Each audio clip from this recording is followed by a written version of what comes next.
Jacked Up Review Show. It's a Jacked Up Review Show.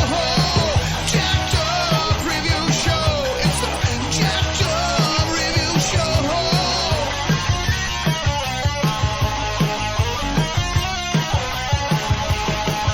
Join us as we cover many an insane movie and numerous cult TV phenomenons.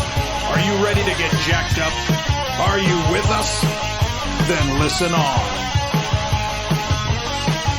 Listener discretion is advised. It's a Jacked Up Review Show. It's a Jacked Up Review Show. Jacked Up Review Show.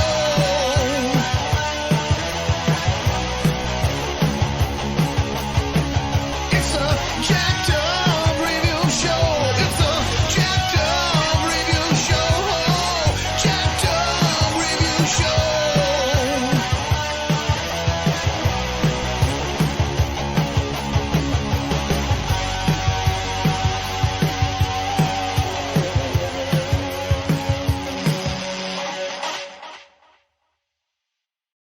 Welcoming to the show, we got Dina. How are you? Doing good. How are you doing? Thank you for Very having me. Anytime. And we're going to start off with, it's going to be a two-part discussion. We're going to start off with the Expanse, Continuum, and Dark Matter. Why do these Vancouver and Toronto filmed, Canadian shows really stand out and change the sci-fi action game? And then we'll work our way into some other stuff that's filmed around there which just happens to be everything. And we'll just talk about how people don't seem to realize these are Canadian productions versus, how you can tell versus which ones are great and which ones are campy and which ones are kind of all over the place. Right, like we discussed, earlier with like Supergirl from season 1 to 2, you can see a huge difference. Totally. So, just how did you get into just TV in general? Because like everyone's got a reason, whether it was a sibling or family member got them into it versus that was your escape. That's how you got to see a lot of what you watched. So I moved with my aunt and uncle when I was 15, and I didn't really know a lot of English, and I had to really like pick it up. And my uncle was really big already into Okay. sci-fi. I actually saw Stargate, the movie, and I was like, wow, what is this? Awesome. And of course, the TV series picked up, and I got hooked on sci-fi Yes. ever since then. Yeah. So that says a lot because everyone's got to kind of remember that. It's like everyone else was watching, decades ago, Twilight Zone, Star Trek repeats, and I had to learn Outer everything Limits. all at once. Yeah, I mean, Twilight Zone was basically reruns, at night, or like Nick at Night. I don't know if you remember that. yes, That's how I started watching shows, with Nick at Night, or then Twilight Zone would be on TV Land. reruns. Yeah, TV Land. So I was picking up everything as fast as I possibly could. And then I started learning about Piers Anthony and started getting into that world, the Zap novels and the sci-fi for that too. So I just really got immersed into it and just kind of got sucked in. Right? And how so many other movies are kind of, you would always hear about them, and yet is like some of them were hard to track down at any video store. It's like, good God, It took me forever to find all 10 seasons of SG1. I actually would find them at like a convenience store or like, wherever I could find them. I actually have like 4 or 5 repeats because I wouldn't remember what I had. So I was like, I don't care. I need to buy it just in case I don't have it. And the slip covers would come with like details, like how many ship complements have what, just other stuff. You could even get them in the Stargate magazine, which I think is no more, but it's like, yeah, I mean. No, but there's actually a store here called Nine Lives, and they're a really great little place. They used to be a lot bigger, but they actually used to have the Star Trek magazines in there for sale. Oh. And they would actually have like all this info on it, and they're like $1. So I was like trying to take as much as I possibly could from that too. Even though they were like out of print, I didn't care. Right? It's going in there. Very cool. Yeah. So what about yourself? Like, did you get in because of family, or? I would pretty much, it was just one of many shows that was part of the sci-fi. Everyone has to remember, in the 2000s, by that point, it was becoming better known because it was kind of the reason why Showtime canceled a lot of their shows because, they weren't produced in studio. They were produced for MGM and other companies, and they had already sold syndication rights, so they canceled it because they thought they weren't making money off of it. And it got very annoying because it's like, okay, well, this is how we know it, because we've seen it in,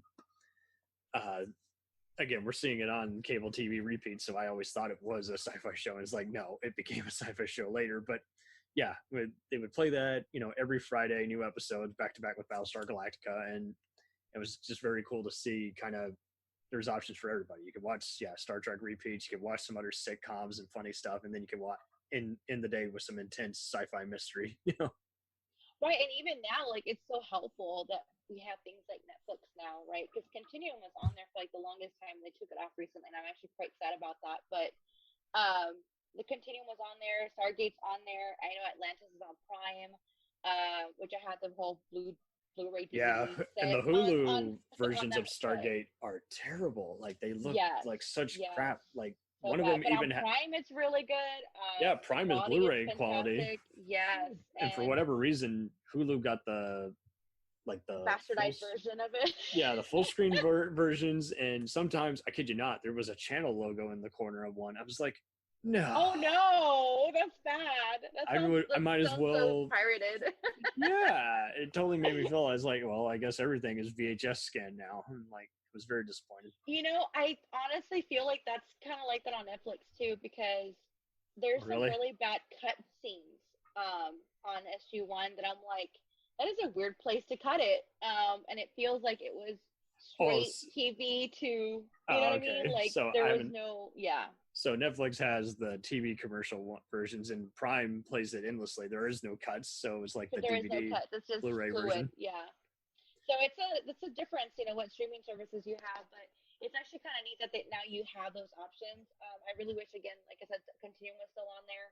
I know Supergirl is still on there, Dark Matter. Yeah, Continuum, and this is where SciFi got pretty bad with its scheduling. A lot of this stuff, it was playing later, and then they would stop replaying them. And so the order cancellation, went that way. But yeah, I mean, Dark Matter, we are still, okay, so quick summary for everyone. The Expanse is just basically a bunch of colonies and space pirates, and Continuum is about a time travel and stopping a bunch of freedom fighters and terrorists, and then Dark Matter goes back to the pirating. Yeah, it goes back to the pirating, but with some Blade Runner androids and some Star Trek type wars going on. And yeah, I mean, Netflix was my gateway to that, and I had to finish up Continuum before it even, got removed. Yeah. And I don't know why they would stop. I mean, I would think someone would want to be introduced to that. And they're on sale on Prime, but they're $17 a season. Yeah, it's just shitty. That's too much. That's way too much. Especially if you're only going to see it once. Right. Now, The Expanse is, available to watch, on there. Because it got bought by Prime. The most recent season. So you can totally binge there for that. So we now know that Universal's cable channels are becoming worse, just as bad as Netflix. Netflix only wants to have something that lasts like 3 seasons, and same thing with SciFi. Like, they're canceling everything after 2 to 4 seasons. I'm like, why? Yeah, isn't Travelers only like 3 seasons or something like that? Right, and that was like so good, bad. And I can't blame these guys for getting into that, because I mean, they should be allowed to keep telling their story and be given an indicator. And I think they know that they've earned their keep as genre writers, so they don't have to, play the what happened game, because everyone instantly knows what happened. But I kind of feel like Netflix is becoming like Fox, canceling. Oh, yes. Look at Away, right? 1 season, boom, gone. That could have been a big show, and they just killed it. It had so much potential, and they just killed it because it didn't get the ratings that they wanted. And I'm like, you didn't even give us a chance to watch it, because you didn't even advertise it. I didn't know it was a thing until someone I saw was reviewing it, and it was just like, okay. Correct. I mean, I was too busy with like Stowaway. I was too busy with like, there's so many shows coming in at once. I know Van Helsing was added, so I was like binge. I was finishing the 100. There's all these shows I was trying to finish, and before I could get to Away, it was already like too late. And I'm like, well, then what's the point of watching it when it's going to get canceled? It's canceled. It's done. Yeah, I saw it, and I mean, I didn't love it as much as some, but there were some people just absolutely bashing it. I'm like, no, this is going somewhere. Yeah, it was going somewhere. I felt like it had a lot of potential. I felt like, second season would have given us a lot more information. Right. If there would have been a second season, but they're gonna give a second season to Shadow and Bone, which isn't bad, but it's not as closely based as the books as I would have wanted them to be. I think I know which one you're talking about. Chronicles.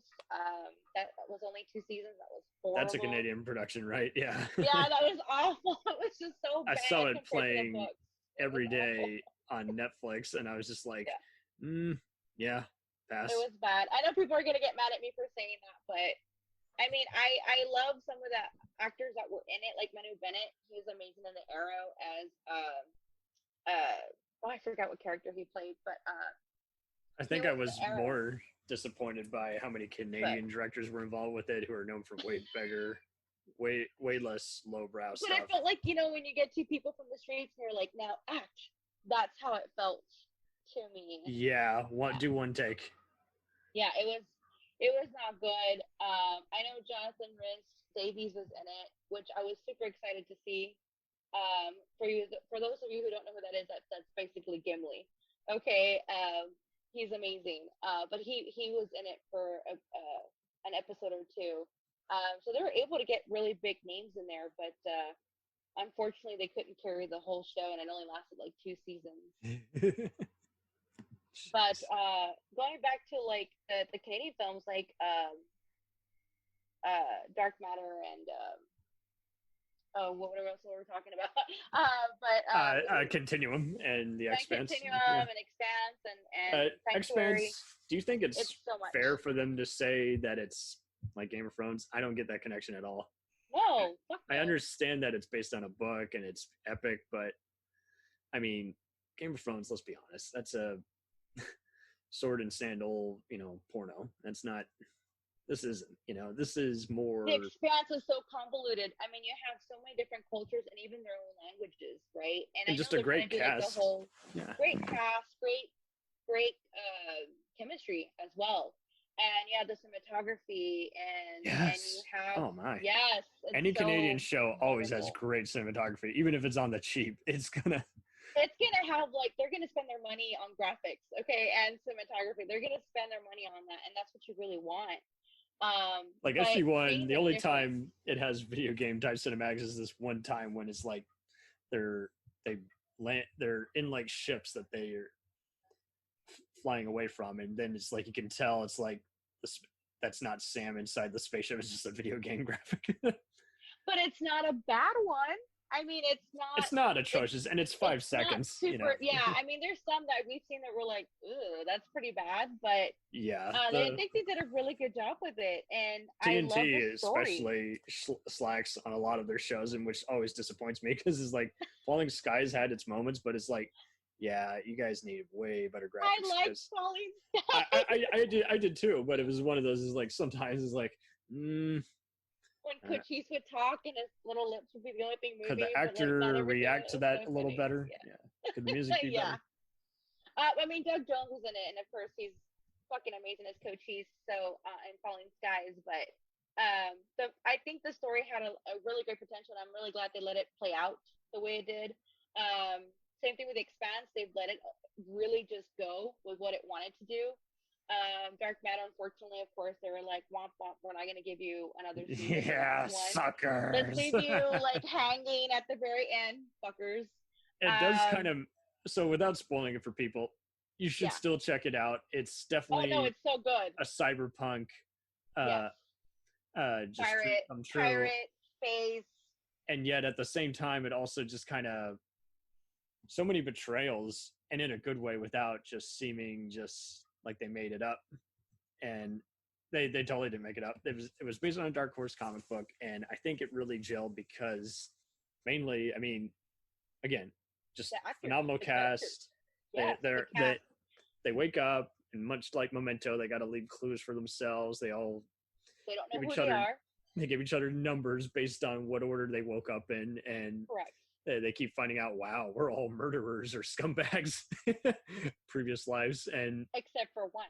except for one. And then another one was like basically was someone else who took someone else's identity. That's why there's no record of him anywhere on the ship. Then there's a kid, and then there's like an AI. There's really they have cool this things young gal who they're trying to figure out where she belongs to. She's got interestingly colored hair, and yeah, the She's android. really hella smart with like tech, and she's like what 14 or some shit like that. I mean, she's a kid. Yeah, and the whole cast is great, and it's good to see a female captain for once. She basically takes control of it all. I found out that actress had been like on Canadian Idol. Yeah, she can sing. Okay, cool. I'm glad to have She someone. actually has a couple of albums out. Okay, even better. Because yeah, some of those Stargate actors I saw, like especially on Atlantis, did a singing album, and it was like, not feeling it. Well, I mean, for those Love you people who guys. don't know, that's where Jason Momoa didn't get his start. He actually started in Baywatch, but his second acting he actually got is in Stargate Atlantis, and then from Game of Thrones and movies. So, and I was going through it last year, and actually 2 years he ago, was Ronan technically. Dex. Yeah, I love right, him as that character. And my again, my sister already knew about it, and just is guffawing. She's like, "You watch too much of this show." She's not a fan. And then my brother is seeing one of the most hysterical episodes of Atlantis, and he's like, "Is that Aquaman?" I'm like, "Yeah, he was Aquaman before it was cool." That's right. Yes, he was. I mean, he played Ronan Dex like to a T. I bought the character. Oh yeah. He was just a fantastic. And then of course seeing I don't know the characters, the real person's name from Continuum, Dark Matter, and Stargate. He's been in like everything. Roger Cross. Roger Cross. That's he his had name. started out like everything. Yeah, we'll talk a little bit about First Wave, but yeah, I mean, I've been a fan of for years of 24, where he played CTU agent Curtis Manning, and for 3 seasons, and then just anytime he'd been in plenty of other movies and shows that had, were technically American blockbusters filmed in Toronto, and guest starred multiple times in the X-Files. And Dark Matter and Continuum was just his total year back to back. He's going back and forth between the shows. He really was going back and forth, and he was doing a good job with that too. And you can understand him defending his character on Continuum. He's like, I'm a freedom fighter, not a terrorist. Everyone else is a terrorist. I'm just using the terrorist means to get what I need to get right, destroy a lot of the evil corporations that are later going to fuck us in the ass in this whole, which is funny because in Dark Matter he was playing the conscience, so it's so interesting. Dark Matter, he got to do so much comedy and everything, and a bunch of the other actors were so great too. They've all been on these other Canadian shows. They gelled really well though. Yeah. Very good casting. And I mean, you see the Stargate co-writers, Malazzi and I think Brad Wright worked on that too. And it's like, you're seeing them. Feel free to correct me, guys. I'm sorry. I don't have it in front of me right now, but we'll definitely do an episode on them someday. But it's interesting how, like you say, is like they've already known how far they can go on Stargate and how it can work. And so they had the mind to pull off that kind of script. It's like, yeah, we know exactly the kind of people to talk about it. They had Tori Higginson, play this one authority figure. She'd already been on that Stargate Atlantis, and it was cool to see her again. And then Amanda Tapping briefly appeared at. She plays Sam on Stargate. As well. Yeah, she directed a bunch of these shows, especially the 100 and Sanctuary as well. Yeah. Right, that was her moment to shine, and I'm really impressed by a lot of these people because I mean, they already took the industry for granted. It's got a smaller community, so that's why you see a lot of the same faces time and again. And you can kind of see how they don't really seem to try as much on the superhero shows, I guess, because they're kind of going for camp on those. And on these sci-fi epics, they have to just kind of keep going in unusual directions that we haven't seen them ever go before.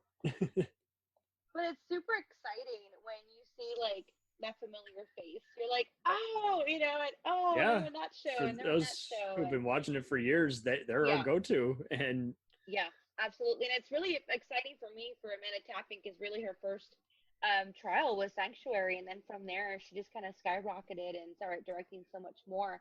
And I believe she was in Travelers as well. So very key role. Her hair was dyed dark there, and I think she also directed like some key episodes. So I mean, it all comes around, and I mean, It is kind of a shame though with Continuum though. I mean, I had some people bashing season 4. Well, I mean, we know the last season was going to be a quick one because they were trying to just finish it. And I appreciate that because they at least did that. I mean, look at Firefly. We got 1 season in a movie and it still didn't feel finished. Dark Matter, we got 4 seasons. We didn't get that 5th one. Almost Human, we got 1 season. That's pretty much Sanctuary didn't even get to finish either. So I appreciate them at least trying to give them something, the ability to finish it, even if it was only 6 episodes versus the 10 episodes that we normally get. And I feel like that ending, it gave us some closure. The 100, same thing. It's not what we wanted, but it's what had to happen. So and I appreciate 100 them at was least like doing that. 8 seasons or some shit, right? Yeah, and it still was. I felt rushed. That's pretty good. I still felt like it was rushed at the end.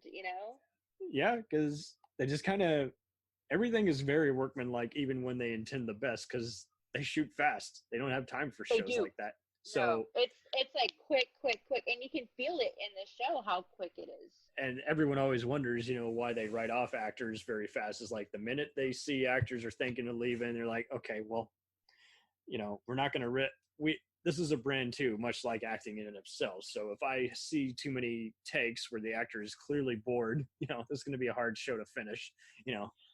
Well, also there was a lot of issues with one of the actresses, kept getting in trouble. So I think. Oh, really? Yeah. Octavia. She got arrested, I think, 3 different times for DWIs and DUIs. She was basically behaving like, so I think that's why they were like, we need to be just done with it, and we can't continue going forward. Breaking you out of jail on bail way too many times. Right, and not just that, but it was already going on for such a long time. I mean, The Flash, they're like, we want 8 seasons to be done. Supergirl's already over. The Arrow, 8 seasons as well. Right. Like, they're just like, 8's like the number. Just stop. But look at Stargate. They lasted 10 seasons, but were they quality 10 seasons?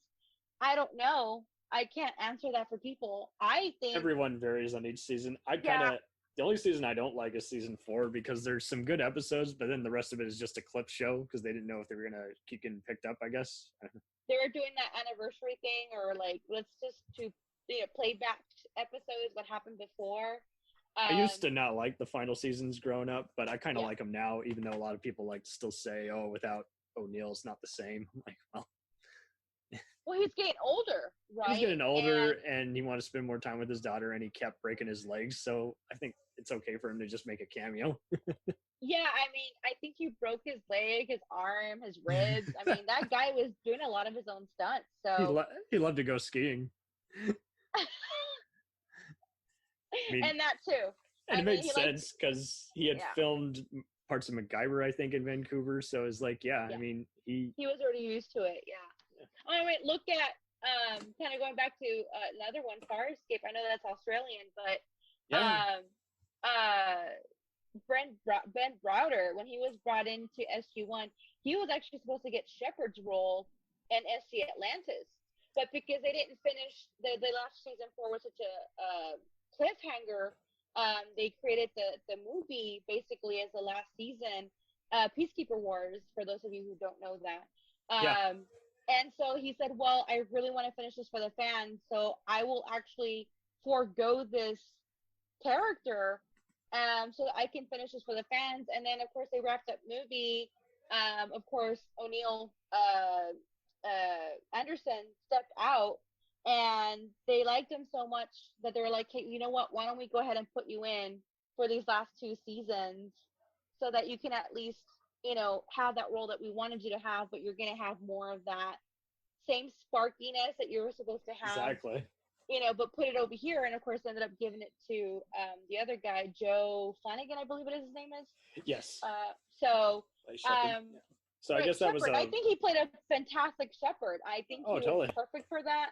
And I think Ben Browder was perfect for his character, as well as Claudia Black playing Val. Claudia Black was awesome, and I mean, she's just fantastic too. So they also just have a good sense of humor and everything, and I mean that you need that when you're doing these kinds of shows, because I mean, you don't know how it'll look, and you get an idea when you start watching, and seeing how they would start coming up with ideas and write episodes is like, that was a great transcendence into their later stuff. And I mean, it made sense how what's his name, Michael Shanks, Dr. Jackson was just always kind of the Kenny of South Park. He was always dying, and so and becoming an angel and then being recreated. The reason why that happened was because Michael Shanks quit, and that's when we brought. He wanted Quinn to become in. a movie actor, and then that didn't work out. So then he that came didn't back. work out, and then they're like, "Can I come back, please?" And then Quinn's like, "What the hell? What about me?" And they're like, "Well, he's the star, so bye." You know, Right. and so the guy leaves, and We'll have a peaceful. Michael Shanks comes back saying, "I'm back."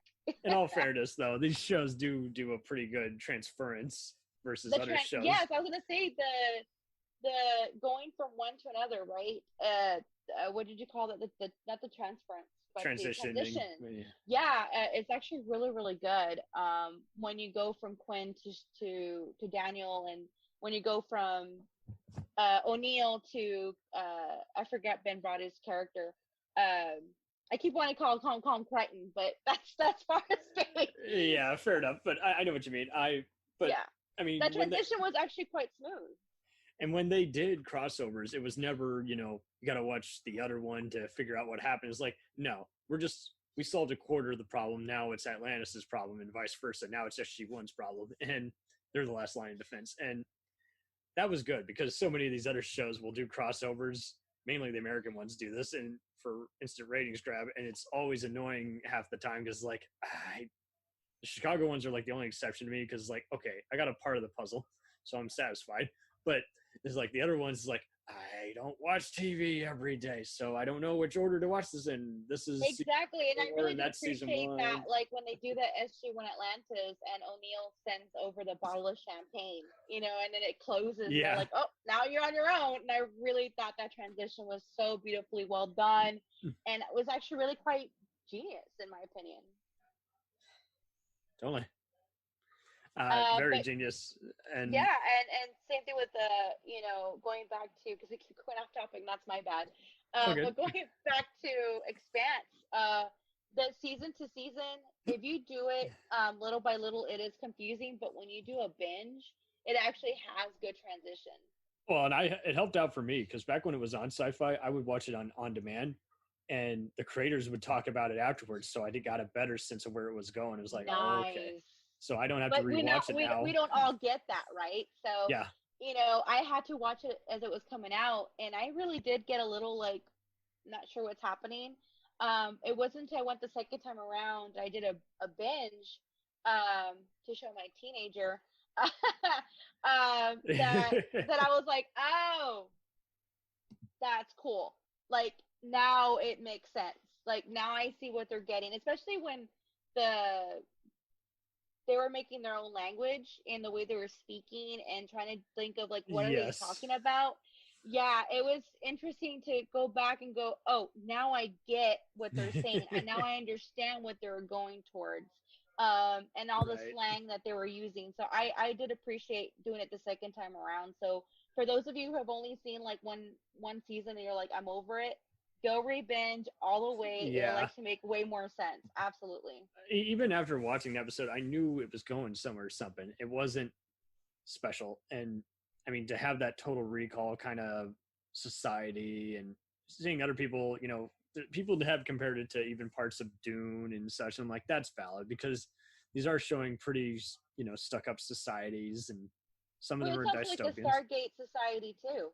I mean, yeah, and Star Trek as well. So you Star Trek, Battlestar Galactica. You have all these people, having this big old baby is when you get something like The Expanse, and then you have really great characters like the President and Draper, and you have these wonderful, wonderful characters that you feel that love. Amos is like my dude. I totally ship him. I love him so much. And Draper, I just want them to marry me and call it a day. But these characters are really, really amazing, and you get really invested in them, especially when you do that re-binging and you find out about their past and their present, where they're going, and you follow along, and you just kind of want to go for the ride. I couldn't say it better myself. I mean, more or less, I mean, also perfectly sum up the whole cast was on board with the writers who, again, are willing to explain every motivation and scenario for each character. And even just the 2 episode guest stars were very effective. And you knew they were going to signal a bigger part of the story to come. Saw plenty of well-known Canadian names there: Conrad Plough from Riddick, Rachel Crawford from Continuum, Elizabeth Mitchell from Revolution, David Strathairn from Alphas and Born Identity. So yeah. I mean, Alphas again. He was amazing in that too. That was another. Was it Vancouver or Toronto? I think it was Toronto, but yeah. That was another great show that I think got finished way too quickly. Totally. But I think he played his character so damn good and believable as a Belta, you know. And that's just it. These guys have worked in every kind of medium, so yeah, they can embody it because they're used to what's not there. It doesn't matter if it's a green screen, but I mean, even Babylon 5 fans watch that show and they're like, oh, they totally have similar, kind of design. That, the vision was there, and so that just kind of, you can tell that just everyone got on the same page instantly. This is however it was sold. But it also helps that you don't have anything to go off of, right? So nothing. The character can pretty much be however you want, and they had to learn, a whole new way of saying things, how to speak, how to create their own lingo and language. And of course, they have language people on there. But it had this piratey feel, and because that's what they were spice pirates. That came from the island of some sort, but they live on the rocks, and the belt, and that's why they're called, belters. So it's interesting. You have this character that you're embodying, but you're basically creating them from birth. Like, these are your babies, and they give really good justice to the character, and they stay consistent with it, which is very super consistent. Yes. Yeah, very consistent, because I've seen so many they start with an accent and then you see them again, they no longer have that accent. Halle Berry as Storm, but well, that's a good point, because those were filmed in Canada, and I think that's just it. Everyone just was able to have their own imagination and brain picked, so therefore they were able to just kind of just say, hey, this will go somewhere. I think it also helps that a lot of these actors are in like the second or third stage of their careers, so they've been around for a hot minute, so they don't have to worry about anything. Play from scratch, because, like I said, in Alphas, that was a whole new character he had to come up with, and then here he is again with a whole new accent and burns and a backstory. I mean, that was, I think, the most better realized background, I think, from everybody else, including Naomi. Totally. I mean, I can't imagine them not being well versed on it, because I mean, the writers themselves, it's under one name, but they're apparently a duo who's even done some Star Wars short stories. Oh wow! And I think that just helped. They were on the same page as the creators of the show. Let's see who the showrunners were. Who's the showrunners? Sorry, guys, I don't listen to the other podcasts. I'm still catching up on most of the show, but I mean, that's the other thing too. There is no rush. That we're going to get a 6th season. We're going to probably get maybe 3 more seasons. You think? Do you think it would go to 10 seasons? No, I think we're going to get 6 seasons, the final. I think so, because I think if they keep pushing it, it's going to get watered down, or it's going to get too convoluted, like the 100.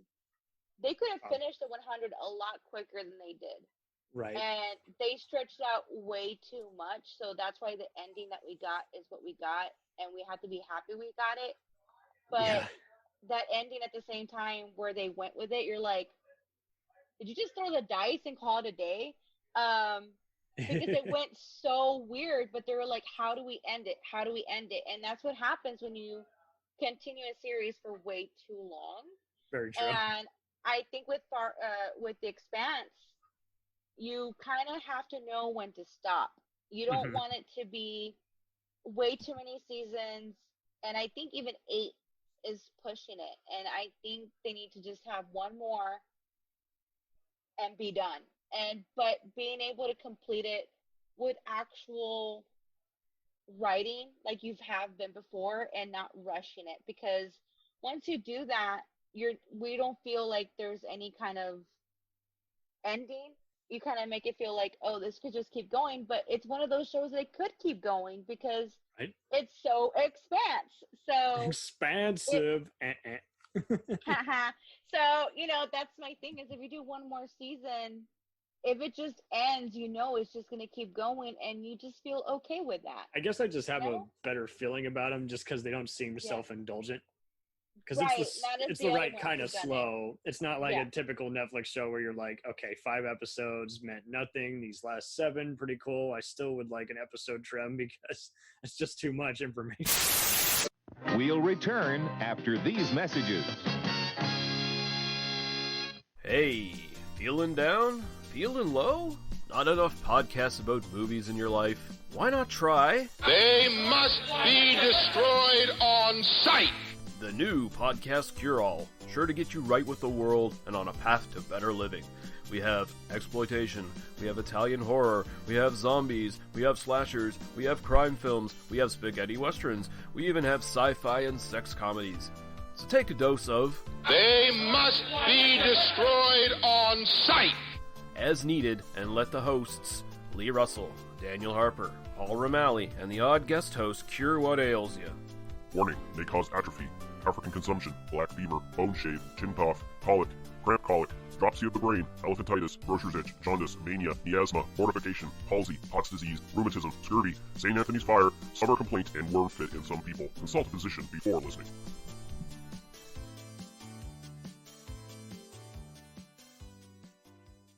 Hey, I heard you like movies. I heard you like to hustle. I heard you like podcasts. Well, guess what? There's a podcast for you out there called The Home Video Hustle. Damn right. Every Friday, we talk about whatever movie PJ picks out the bag. What does that mean? Every Wednesday on our YouTube page, I put a bunch of movies in a bag, and PJ picks one out at random. And then we just watch it. We talk about it for maybe like an hour, hour and a half, 2 hours, whatever we feel like doing, wherever the conversation leads us. But do we actually talk about the movie? Most of the time. Tangents galore. Yes. So believe me, we may be a movie podcast, but it's not always about movies. We might talk about video games, music. Yeah, that's the big one, music. Sometimes we might get a little bit of politicalness in there. Yes. Sometimes we may just, we know what we like to do. We like to tell stories, PJ. Yes. I am the master storyteller of the podcast realm. Undefeated. So if you like to hear about movies, video games, whatever foolishness comes to our mind, the most random stuff you could think of, check out the Home Video Hustle. You can find us on the Stitchers, the Google Play, Apple Podcasts, what else? Podbean, what else? Podcast Addict, goddamn, all that. Ain't no reason you can't get your hustle on. We everywhere, worldwide, baby. Hustle, motherfucking hustle. Hey, we can't cuss in the promo, PJ. We gotta be family friendly. There may be podcasts out there that don't want his hair say good fun stuff. Well, you. Don't run the listeners away, PJ. I'm sorry. But this is going kind of long. Yes. So we'll end this and say, hey, check out the Home Video Hustle every Friday on all the various podcast outlets. Peace. Peace.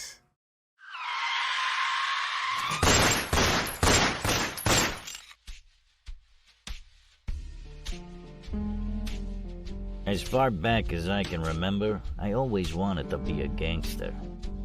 And while Witch didn't make it to the top of the world, he did make the Gangs of Hollywood podcast.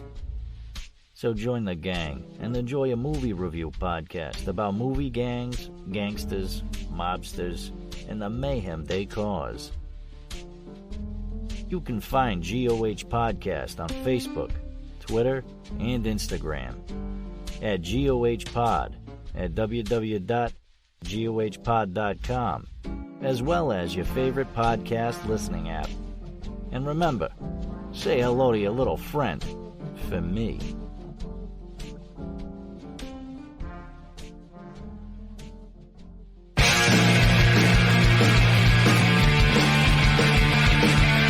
If you take 2 old punk rockers who are past their prime, put them in front of a movie screen and give them a podcast, what do you get? Cinema Punks. Cinepunks. It's the mixtape of movies. Break down, 60 different towns, break down the road.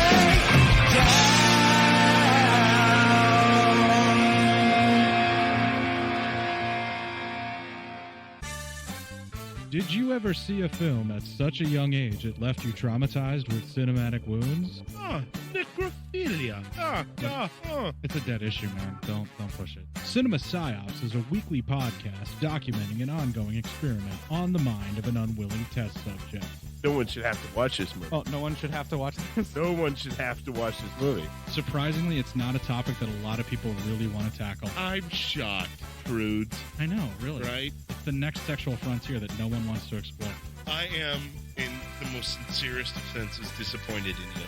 It takes a powerful goddess like Connie, jam her arm down the monster's throat and kill it. Oh, I'm still tripping out over that. Even as a kid, I was like, I gotta find a girl like that. Every week, I get a new look of disappointment that I never thought I could get out of her. Unimaginable. At 12 years old, you should not be watching this movie. Obviously. At 13, you should not be. 14, you shouldn't be. I'm not entirely sure even 17-year-olds should be watching this movie. Just because you're offended by something doesn't mean that you have the right to demand that it doesn't exist. Watching this film again, I had all of this like little nerd glee with everything that kept little popping history up. doll popping up absolutely. at you. So I totally loved this film. Hey, I know why you couldn't see that. It's because your brain's warped watching this shit at 12 years old. Yeah, this is a rough movie. I told you ahead of time when we were getting ready to do it that it was. How gonna be did a you rough watch one. this shit at 12? Because physical wounds heal, cinematic ones don't. Listen to Cinema Psyops.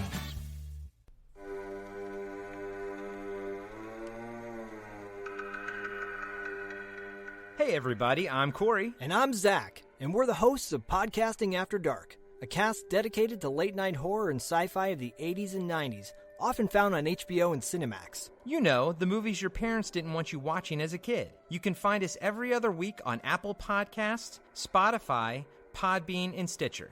This is what you want. This is what you get.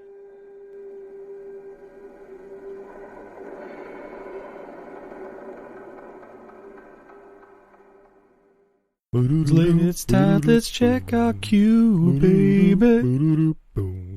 Pair it with a couple brews, baby. We love good movies. We love the bad ones too. So we watch them all and pass their lessons on to you. Oh yeah.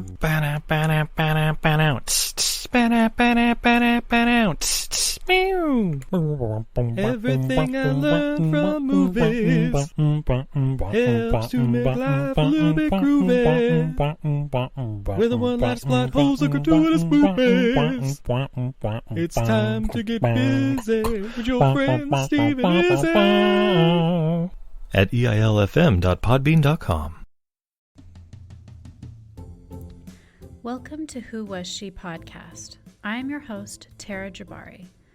After a decade working in documentaries, marketing, and all things digital media, I found that podcasting is a strong medium to share stories. After years of producing for others, I decided to start my own biographical podcast. Who Was She will focus on the life of a woman throughout Baha'i history. The first season is about Lydia Zemenov.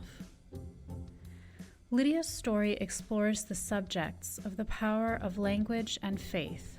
Her father invented the universal language Esperanto, and she came from a Jewish family and became a Baha'i. She grew up during World War I and was killed during World War II in a concentration camp, despite heroic efforts to save her life. How can one person's life intersect with so many others, connect across borders, and inspire a biography which inspired this podcast? Over the next few weeks, I will share her story with you and the lives that were most affected by her and those who affected her life as well.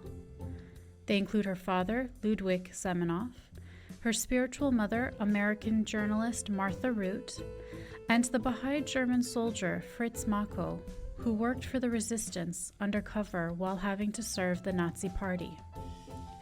I want to thank the author Wendy Heller and George Ronald Publishing for their blessing to let me use Heller's biography, Lydia, The Life of Lydia Zemenov, Daughter of Esperanto, as a main and instrumental resource for this podcast.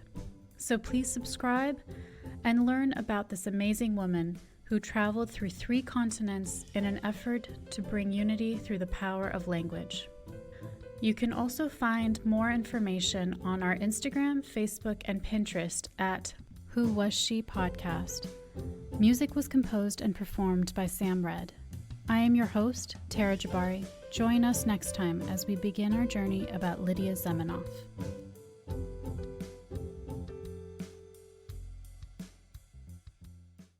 Hi, everybody. It's Mac Jackson. I wanted to invite you to a new site called the Forever Adventure Network. This website has everything. Pictures, videos, blogs. There's original music by Harmony Constant. 2 podcasts. One is the MacGyver podcast, where we celebrate Richard Dean Anderson, his iconic roles, and how it's influenced our lives. There's episode discussions, interviews, and life conversations. The second podcast is the Never Gets Old podcast, where we celebrate all the best things that we love in life, from TV, movies, music, and comics. The site is also the home for the MacGyver SG-1 audio series, an ongoing adventure series that continues the adventures of MacGyver and SG-1. There are also multiple stores to choose from for all of your pop culture and adventure needs. Come on by and check us out today. And thanks for joining the adventure. Are you sick of the same old stale podcasts? Well, then join Vanessa and Darren as they dissect movies of all kinds. The 2 lifelong cinema lovers bring their favorites, curiosities, and first-time watches to the operating table and inject them with a healthy dose of snark. Then there's the waiting room, where they examine books and short stories. So just look for them on Apple Podcasts and where fine podcasts are available. They're part of the Legion Podcast Network. Follow them on Twitter at VD Clinic Pod. Join them on Facebook at facebook.com/groups/VD Clinic Pod. Or email them at vdclinicpod@gmail.com. They're ready to cure what ails you. And still, they just might be a little contagious. Hi there. It's Heather from the Watching Netflix Without You podcast. Did you know that there are over 1,200 Netflix original feature films and documentaries? And that number is only growing. So I've made it my mission to watch as many as I possibly can. Then, with a delightful guest or guests, disclaimer, more often than not my brother Ryan, we spend an episode rating, reviewing, and discussing a film at length. The first half of every episode is spoiler-free for those who haven't seen it yet, and in the second half, after a very clear spoiler warning, we dive into it. And that's really about it. You can listen to Watching Netflix Without You on Apple Podcasts, Google Podcasts, Spotify, and more. We now continue with our program.